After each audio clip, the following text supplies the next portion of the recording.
почитувана министер, не ми одговоривте на прашањето. Сакавте да си ја промовирате вашата програма, меѓутоа и тука не успеавте. Јас би бил среќен вие да направите нешто, ама од тоа се уште не гледам резултат. Може би до година, јас стварно би бил среќен. И ве молам, доколку имате некои мерки, стварно да и помогнете на граѓаните. Ние можевме направивме до тука, а вие од тука натаму. Мерката трето дете си даде резултати. Вие ќе бидете човекот, личноста, министерот, кој ја укинал мерката за помош додаток на трето дете. Ќе си го носите од цел живот. Ваше е. Може би е добро, може би е лошо.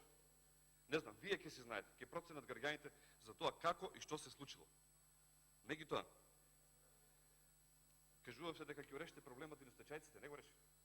Ги манипулирате. Еден закон, друг закон, 2 години власт и уште една година техничка влада, 3 години. 3 години хаос. Плакат луѓето во Штип.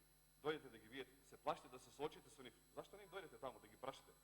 Бегате, се криете, им ветувавте. Ама не е така. Граѓаните ме гледат и мене и вас. Ке проценат дали јас лажам или вие лажете. Сакам да ви кажам, зборувате за нешто направено. Периодот на ВМРО ДПМН од 2006 до 2016 ќе биде запишан со златни букви во историјата на Република Македонија во инфраструктурни проекти и реформи. 3500 проекти и реформи. Ке се соочиме на крајот на вашиот мандат.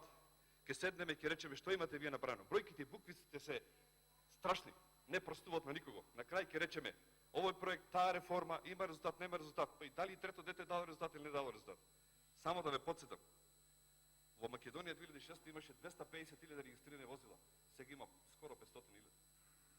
Да ве подсетам дека од 2006 до 2016 година преку 170.000 нови вработувања има, почитувана министерки. Да ве подсетам дека илјадници километри патишта, автопатишта се направени, каде што вие ги користите. Да ве подсетам дека се изградени или се градеа секоја година по 55 или до 60 спортски сали, или од прилика некаде 1 до 2 недела. Да, точно е податокот. Проверете го, ќе видите. Да ве подсетам дека се изградени огромен број на училишта.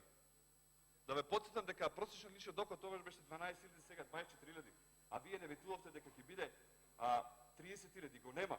И ветувавте на луѓето дека ќе биде 30.000 просечен личен доход. Знаете што е?